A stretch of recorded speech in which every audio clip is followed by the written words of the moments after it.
Hello and welcome to Old School Mono Black Aggro. Before we get into the video though, thank you to everyone who's liking, commenting and subscribing. It really helps to grow the channel and I really appreciate your support. Before we look at the other cards, it's worth talking about the pump effects.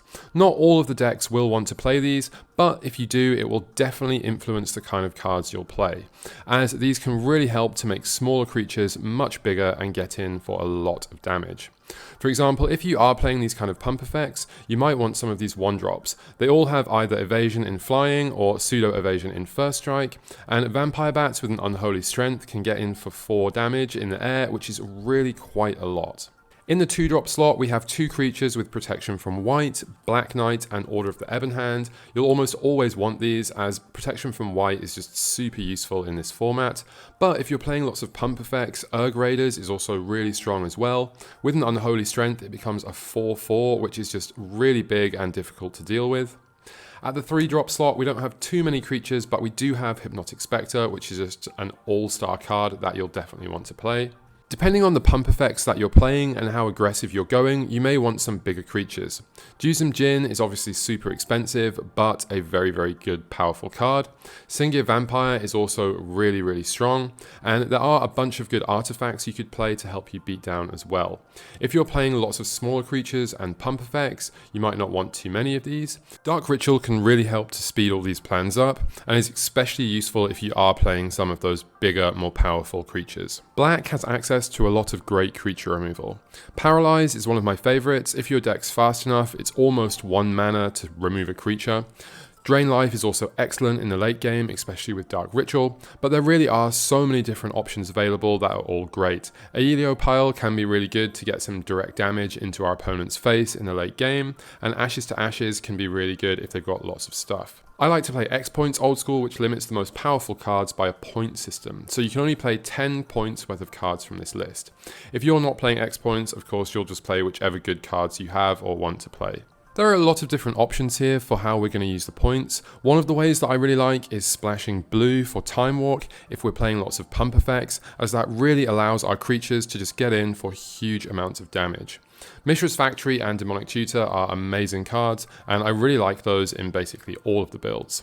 If you don't have access to some of these expensive cards, I definitely think it's possible to play Sol Ring and 4 Factories, and perhaps go for more of the bigger creatures like Sengir Vampire, Su-Chis if you have access to them. Juggernauts can also be good in a very aggressive build, as can Hymn to Torak if you want to go that route, but more on that later. You'll definitely want Strip Mine and Urborg, but Pendelhaven is also an option if you're playing lots of 1/1s or creatures that can pump themselves like Vampire Bat to become 1/1. And black has a lot of playable options. There's land destruction, there's creature removal, there's mana sinks such as Howl from Beyond. Kumbarge Witches is, while a slower, more controlling card, still just a great card in any black deck. There really are so many different kind of options. There's also artifact builds that use lots of artifacts to deal damage, and discard builds that use the Rack and Disrupting Scepter to disrupt and deal damage at the same time. It's really just so many different ways to build this deck.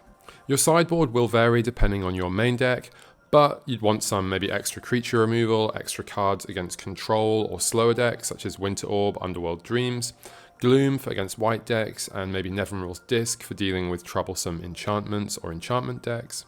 And black actually has access to some very good hate cards, such as Torok's Chant against green, Gate to Phyrexia against artifact decks, and the Swamp Walk on Lost Souls is actually quite strong against opponent's Sedge Trolls that just sit there blocking forever when we can get through unable to be blocked. So in general, the main aim of this deck is to just beat down with creatures. Different builds will work slightly differently. Some will use buffs to buff up the creatures and get in for maximum damage quickly. Others will use things like Drain Life or Discard to disrupt the opponents. Dark Ritual can speed all of this up and help with Drain Lives, or it can help us ramp out bigger creatures much faster. We also have a whole option of pump spells and things to do. Against the deck, protection from black is obviously great against a mono black deck, as are cards that are good against creatures such as the Abyss, Control Magic. Moat can be good if we're not playing many flyers. And there are other specific black hate cards like Karma. In this video, we're talking about aggressive black builds, so generally they will be either more mid-rangey to aggressive depending on your build and which cards you're playing. I'll cover control lists in another video. The strengths of the deck would be the good creatures, many options and strong anti-control cards, as well as the great mana base of a monocolored deck. The downsides are sweepers such as Wrath of God, bigger creatures if we don't have our removal to deal with them, or some control cards like Abyss.